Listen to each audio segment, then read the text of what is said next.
At dahil linggo ngayon, sisimba ako ngayon at pupuntahan ko si Lovely. Yan, si Miss Lovely, ang aking sinisinta at iniibig. Ayan, pupunta ako dito sa kanila. At syempre, dadalang ko yan ng bulaklak, bagong pitas na bulaklak. At yan ay pinitas ko pa dun sa halamanan ni Ate Neri sa kanilang bahay. So, pag minsan sa kapitbahay. So, pag minsan sa may-amin naman meron. So, ayan, mas maganda kasi talaga pag bagong pitas yung bulaklak, yung rosas. Magandang ibigay or ialay sa ating mga minamahal. Mas na-appreciate kasi ni Lovely yung mga ganitong bagay kaysa dun sa mga material na bagay. Mas gusto niya tong mga ganito. So, palagi pala akong ganito. So, ngayon na lang ako nakapag-video na binibigyan ko siya ng bulaklak. Ayan, umakyat na ako dito kasi siya ay tulog pa, kagigising lang. So, linggo ngayon, yayayain ko siyang magsimba, and then sabi ko pupunta kami dun sa tawag dito, dun sa Lopez, sa may Pansol, yung mangrove dun. So, na si Miss Lovely, ang aking minamahal, binigay ko yan sa kanya. Tapos siya nagustuhan naman niya. Favorite niya yung mga ganyan. Lalo na't bagong pitas, talaga sobrang bango ng ganyang bulaklak ng rosas. Lalo na't bagong pitas. Kaya, ayun, inaya ko na siya dyan. So, tapos na rin kaming magsimba. Hindi na ako nakapag-video sa simbahan. And then, inaya ko na rin siya dun sa Lopez. Nagkakapagpaalam na rin ako dyan kay, sa nanay niya, kay Mamiloy. And then, pumayag naman. Then, diretso na kami dun sa Lopez. So, dumadaan kami dito sa National Highway papuntang Lopez. Ayan, a long way to Lopez, Quezon. Parang ito yung part pa rin ng Buena Vista. And then, papunta na kaming Lopez. So, medyo makulimlim ang panahon ngayon, pero maganda naman at hindi masyadong mainit sa daan. Medyo makulimlim nga lang. Pero may part na sobrang init lang dito sa Lopez pagpasok kami sa Lopez. Ang kagandahan dito sa Lopez, mayroon na silang ganyan yung LED. Parang ang daming LED nila dito sa may diversion, doon sa gitnang diversion, tapos sa mismong bayan. Ayan, napakaganda naman ng aking OBR. Ayan. Tapos yan, siyempre, dumaan muna kami or dadaan kami sa Jollibee drive-thru para mag-take out siyempre ng pagkain. Para pagpunta namin dun sa mangrove, dun sa pasyalan dun, ay meron kami pagkain or merienda. So, punta na kami dyan, nag-order na rin kami at pinapili ko na si Miss Lovely or si Lovely ng pagkain na gusto niya.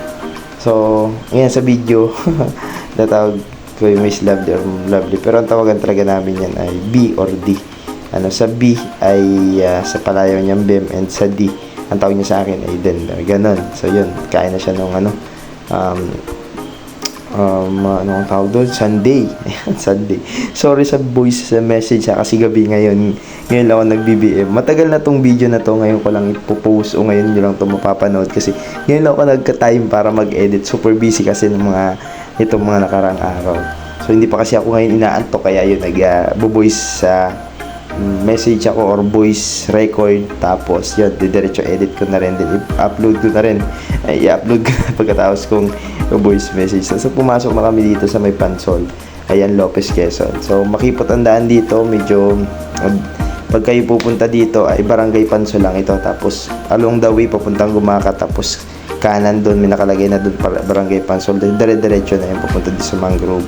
And then bago ka pala pumunta dito, kailangan mo munang mag-fill up o yung sa mga turista, kailangan mo lang mag-fill up dyan para ma-identify nila yung mga pumapasok dyan. So, ang ganda dito. Yan, hindi pa kasi namin ito napupuntahan, kaya sabi ko, tara, punta tayo dito. So, linggo naman at wala naman na, kumbagay, time to relax, ganyan-ganyan. So, pumunta kami dito. Ang ganda kasi meron silang mga spot na ganyan, na mga table na pwede ka talagang mag-picnic. Ayan. So, bago pa lang daw itong gawa. So, ang entrance fee pala dito ay pag taga Lopez ka ay 5 pesos. Pag naman taga ibang bayan ka is 10 pesos. So, napakamura lang. And then, sa table naman parang 15 pesos naman to. So, 1 to sawa naman na yun.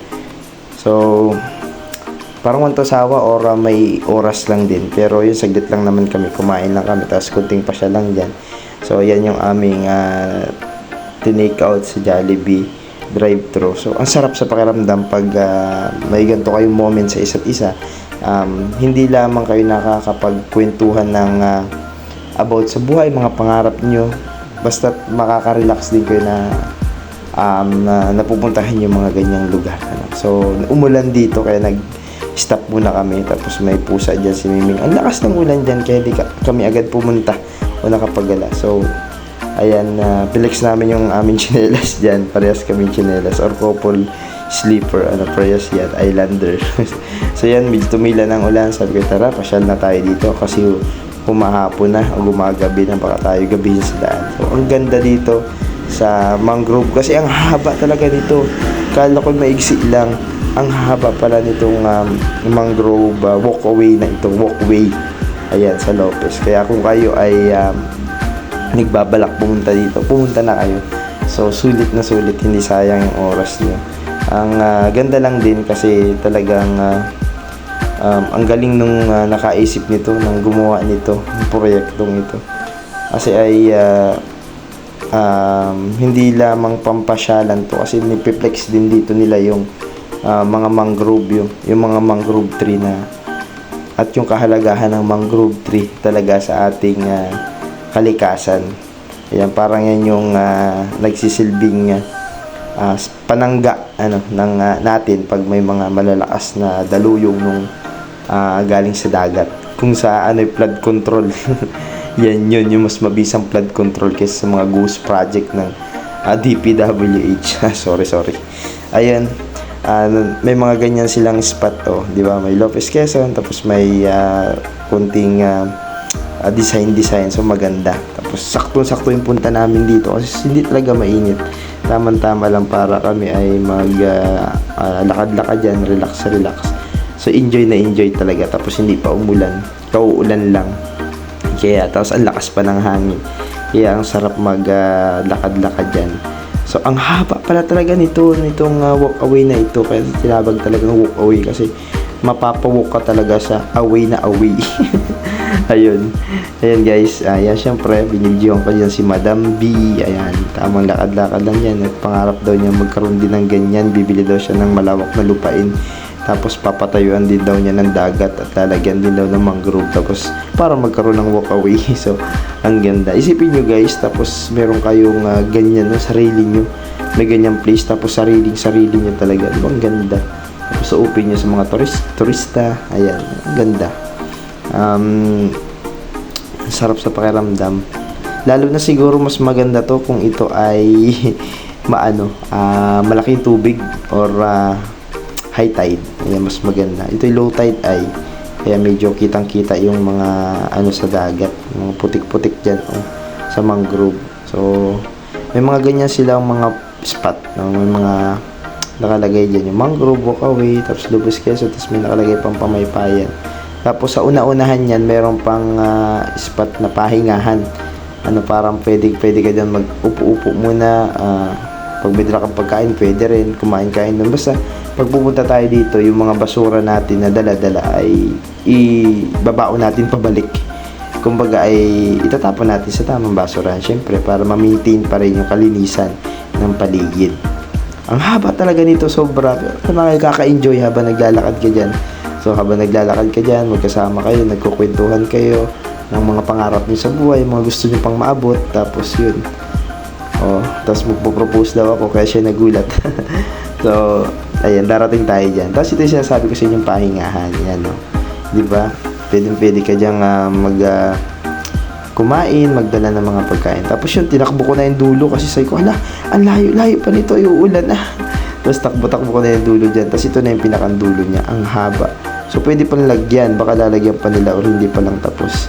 Ayan, yung pinakandulo niya. Siguro ay hindi na or hanggang dyan na or dadagdagan pa. Kaya sabi niya, gusto ko rin puntahan. Ang haba talaga yung nakakangalay pag lalakad. Pero sulit na sulit. Ang ganda.